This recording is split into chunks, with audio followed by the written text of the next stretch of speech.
here. Hope everybody's well. So, I like to do mental exercises for myself. I like to check my mind and my heart these days on pretty much a daily basis to make sure that I am not allowing some of the stuff that I research and consume to permanently darken my eye gates or ear gates. But some things are important to know. God's children perish for lack of knowledge, we are told, and I agree with that. Knowledge in and of itself is not evil. It's what someone does with it. It's their intent. But I like to do these little thought experiments, and I like to do them together with you so that we cannot be deceived, and so that we recognize when our immediate environment is being manipulated. One day you might say, you know, that weird girl on YouTube that talks about those strange things. I had never seen this happen, but, you know, now that I think of it, I'm noticing these signs around me. I'll get more into my testimony, but it's definitely a cautionary tale, not a duplication template or anything. But more on that later. So I was trying to figure out if they go forward with what we call the alien deception. Okay, I'm not saying that aliens aren't real. I'm not saying that God cannot create anything, because nothing is beyond the creator. You know, if we're here, of course there are other things here that are alive. And honestly, the one verse in the gospel that really sticks out to me, and I wasn't like a Bible thumper or anything before 2018 and all this high strangeness started happening, but I'm a reader and I wanted to research things, and I started reading the Bible for myself, and I'm like, wow, this is pretty on point. So whether it's their playbook or it is God's literal word, these things are coming to pass. So I think it's important to understand your own sovereignty, to understand you always have agency and there's always a choice. You should count the cost before you make a decision about anything. But, you know, truth and liberty isn't always rewarded in this realm, but it is in the spirit realm. The lower you go here, the higher your spirit will ascend.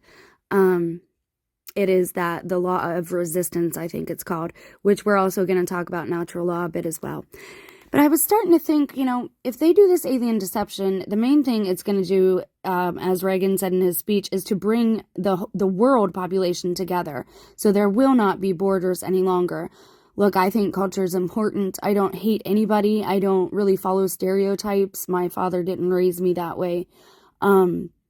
So, you know, and nobody has to believe that. It's just, it should be evident by how I interact with my subscriber base, you know. And I don't hate anyone. I try to love, I pretty much do love everybody. And that might be a weakness in this realm, but again, spiritually, it is rewarding. So there is that. Now, again, I'm not saying they're not real. I'm saying they're going to use it to their own advantage. And I want you to try thinking of this yourself, you know, figure things out, figure out if, you know, if it's possible, could this be done just to deceive people? It's a danger to think an unknown species is flat out benevolent or malevolent. We simply don't know. There are good people and there are bad people, and there is good and bad in each and every one of us. And I don't think any person is beyond redemption, you know, of their character, of their reputation, of their soul. But you just have to be willing to do the inner work and feed your spirit and consume properly. So I was thinking, you know, how could they do this effectively in the world today? Well, number one, they would have to, you know, take over the televisions or the screens. Now, most people don't have cable anymore, but, you know, we have the emergency broadcast system. They would utilize that. They would utilize the Amber Alerts via the cell phone network, the cellular network.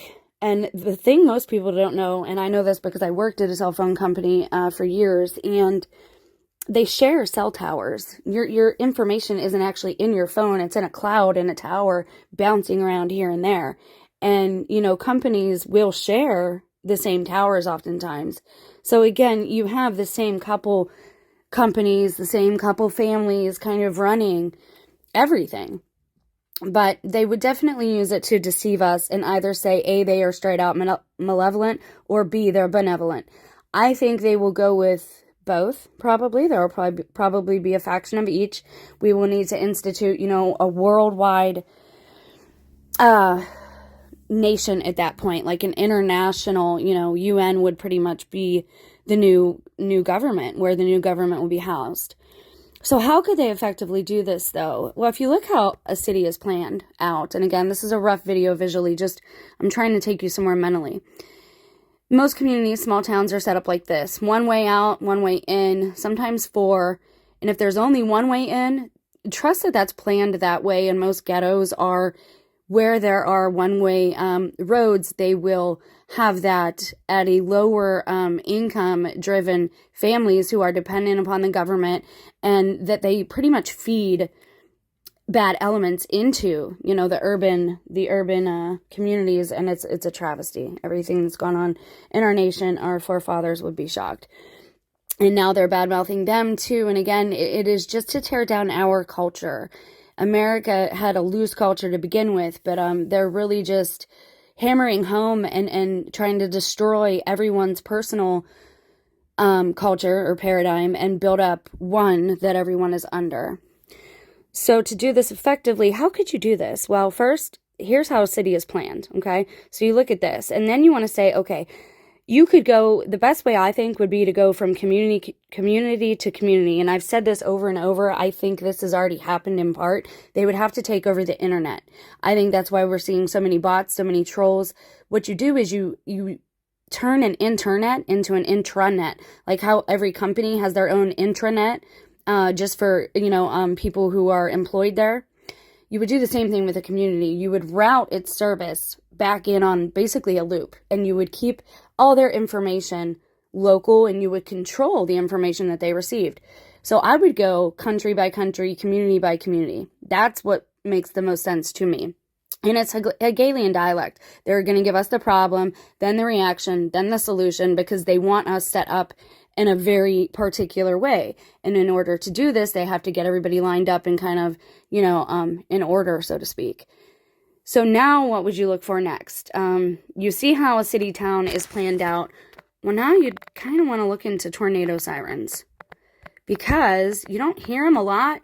Most people tune them out. Ours go off at noon every day. This is what they would use for the sound, okay? Because I've noticed a few times I've heard planes and I've not seen any in the sky on a clear day. How would you fool people like this into thinking there's still air traffic? Because I know for a fact air traffic has severely decreased since mid-2019, maybe even late 2018. I live by a base. I live in the middle of where two major airports are, and I always had a plane going overhead. Now I don't see them very often, and when I do, it's usually in the evening. And some, I think, are tests. I think you could play a sound through these effectively so that people think that there is something there that is not there.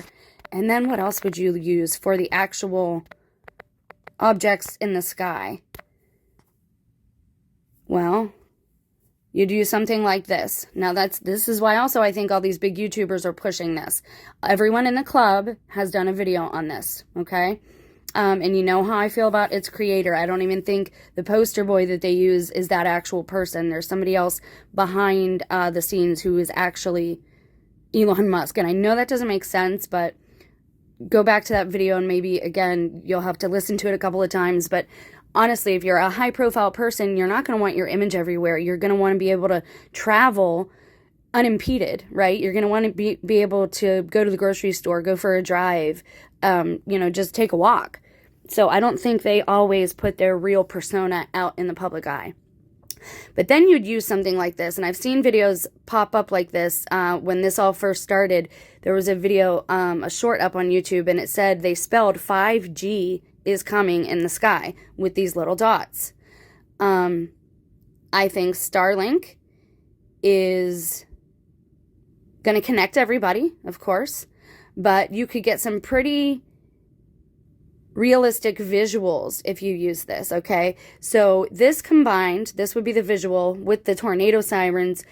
You could pretty much fake an alien invasion and not actually have like those crafts and this type of thing everywhere, right? They could make it look more abundant than what the situation really calls for or is in reality. I haven't put it all together yet, but I'm just saying, be very vigilant. Ask yourself questions. Play devil's advocate. Look at every side, every angle. Who has motivation to push a certain agenda? Because there are so many deceptions afloat right now, and I don't want to see people carried away by them, especially in fear. When you're in fear, you'll panic and you'll make hasty decisions, which are mistakes that could cost people their lives. And so I think we need to maintain a mind that is able to critically think and reason things out using logic. And then if that fails, then you go to the supernatural. But if you're on this channel, you know that I believe there's a supernatural element that drives all of this stuff we're seeing physically manifested. And right now we're kind of reaping what we sowed. I was an influencer before that was even a term, and I lost valuable hours doing that. And it cost me some really close relationships that I had, and that's why I do this. But I don't want to see other people make the same mistakes that I have made, and I just want us all to be vigilant. I'm not saying aliens aren't real. I actually do believe that they exist. I call them angels, you call them aliens, tomato, tomato. What matters to me is making any judgments, right? You have to have proper discernment. So make sure you're using that at all times, and don't let anyone take that from you. You always have a choice, always. And even if you feel like you've gone too far with something, God is the creator of all, and I don't care what people say, oh, Satan runs this kingdom. Yeah, he might run like the economy or whatever, but God gave man dominion over the earth, and Satan only kind of has it by default. We need to learn how to stand up, reclaim our sovereignty, and be firm. And it's very irresponsible, that attitude that I've heard from my grandparents. Well, I won't be here whenever, so I don't care what happens. We have children. We have grandchildren. We should give a hoot about what happens, because sooner or later it's going to be your backyard, or, that's dirty, so to speak. You know what I mean? We should all be taking care of our environments and the people that are in it and trying to help each other along. So these are my small efforts, and I try to do these thought experiments just to say, okay, am I reasoning things out? Am I using logic here? Because it's crazy times, and I don't want to be swept away. I don't want you to either. There is more coming. I have to do a part 2 of my testimony, because it gets into some really sketchy, high strangeness. But again, I want to hear what you guys think. Have you noticed this uptick in the last few years, especially since the eclipse? And I want to hear your thoughts. I'll be also posting some older videos that are saved from the other channel, just so that the material doesn't get redundant. But I'm going to shoot for black goo and getting into that whole topic next. So watch for that.